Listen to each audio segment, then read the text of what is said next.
Bismillahirrahmanirrahim. Assalamualaikum warahmatullahi wabarakatuh.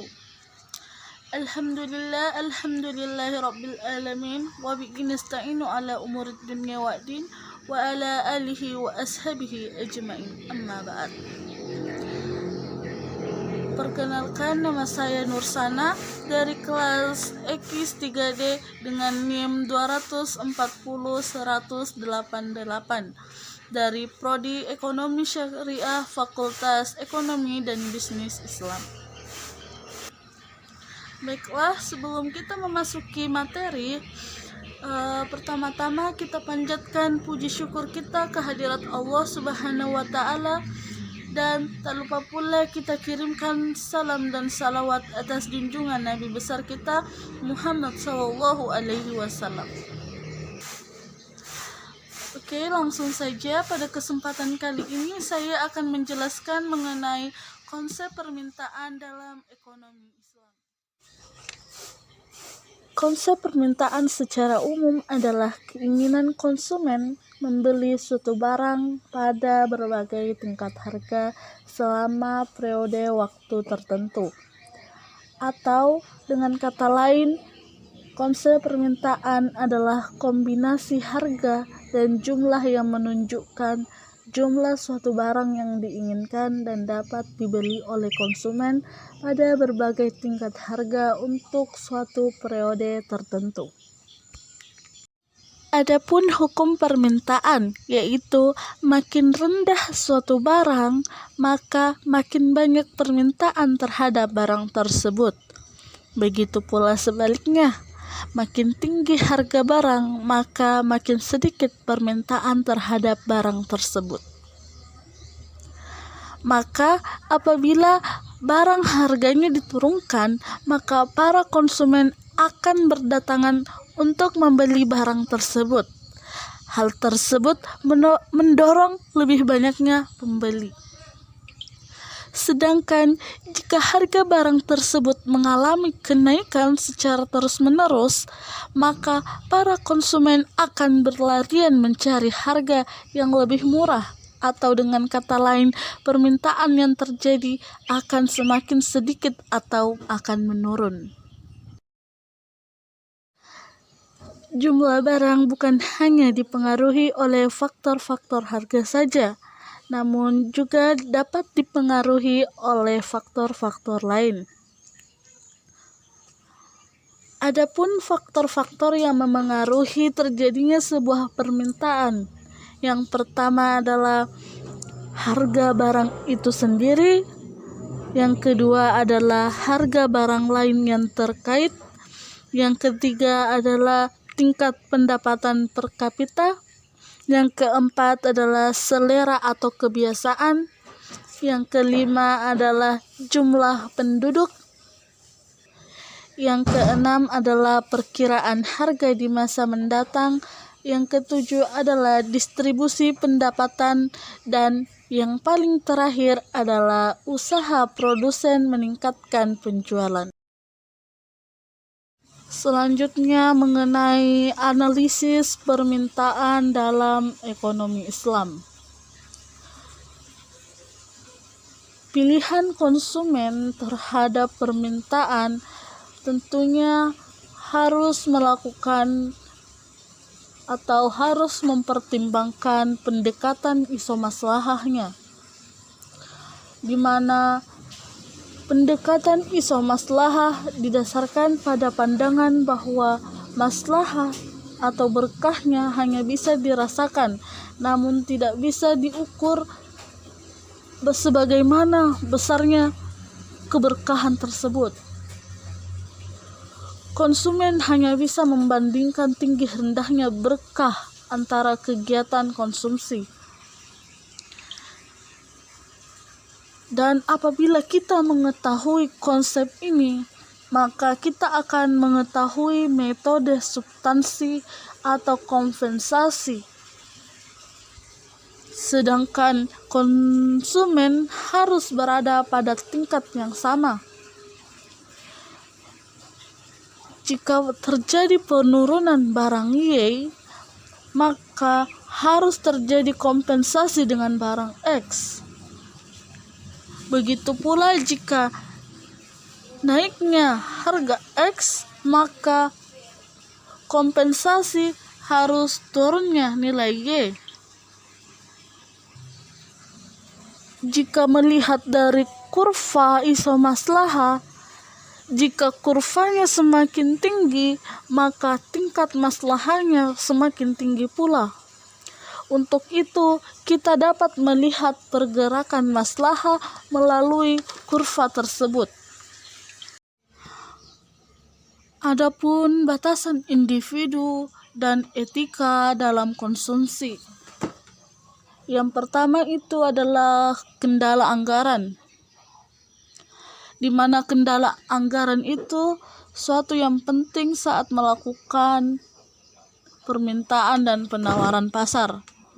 Seorang tidak akan bisa membeli barang jika anggaran yang mereka punya tidak mencukupi untuk mewujudkan kebutuhan mereka. Jadi, anggaran itu sangat penting dalam etika konsumsi. Yang kedua adalah kendala israf. Kendala israf dalam ajaran agama Islam, seseorang yang mempunyai uang dilarang untuk serta-merta menggunakan uang mereka dengan membeli barang apa saja. Batasan pada anggaran ini secara umum, semakin kaya konsumen maka anggaran insaf meningkat meskipun memiliki pendapatan tertentu. Yang ketiga adalah mempertimbangkan kebutuhan orang lain, di mana dalam Islam juga mengajarkan kita untuk tidak berlebih-lebihan dalam melakukan konsumsi, dan kita harus memiliki kepedulian terhadap orang lain. Kepedulian ini juga dapat memberikan kesempatan kepada orang lain untuk membeli suatu barang, agar kandungan berkah dalam melakukan konsumsi akan memengaruhi pilihan konsumen. Adapun batasan individu dan etika dalam konsumsi. Yang pertama itu adalah kendala anggaran, di mana kendala anggaran itu suatu yang penting saat melakukan permintaan dan penawaran pasar. Seorang tidak akan bisa membeli barang jika anggaran yang mereka punya tidak mencukupi untuk mewujudkan kebutuhan mereka. Jadi, anggaran itu sangat penting dalam etika konsumsi. Yang kedua adalah kendala israf. Kendala israf dalam ajaran agama Islam, seseorang yang mempunyai uang dilarang untuk serta-merta menggunakan uang mereka dengan membeli barang apa saja. Batasan pada anggaran ini secara umum, semakin kaya konsumen maka anggaran insaf meningkat meskipun memiliki pendapatan tertentu. Yang ketiga adalah mempertimbangkan kebutuhan orang lain, di mana dalam Islam juga mengajarkan kita untuk tidak berlebih-lebihan dalam melakukan konsumsi, dan kita harus memiliki kepedulian terhadap orang lain. Kepedulian ini juga dapat memberikan kesempatan kepada orang lain untuk membeli suatu barang, agar kandungan berkah dalam melakukan konsumsi akan memengaruhi pilihan konsumen. Adapun efek substitusi dari perubahan harga adalah efek perubahan harga barang X yang diminta sebagai akibat dari barang lain. Jika barang X naik, maka konsumen akan menambah konsumsi barang X dengan menurunkan konsumsi barang lainnya. Di mana jika meningkatnya maslahah ini hanya akan terjadi jika kandungan maslahah ada pada salah satu barang meningkat. Namun demikian, seseorang agen muslim tidak akan secara otomatis akan menurunkan permintaan jika harga barang meningkat, karena seorang muslim masih mempertimbangkan maslahah yang lain yang ada pada barang tersebut. Adapun efek substitusi, yang pertama adalah kenaikan harga barang tanpa adanya perubahan kandungan maslahah. Yang kedua adalah kenaikan harga barang disertai dengan penurunan kandungan maslahah.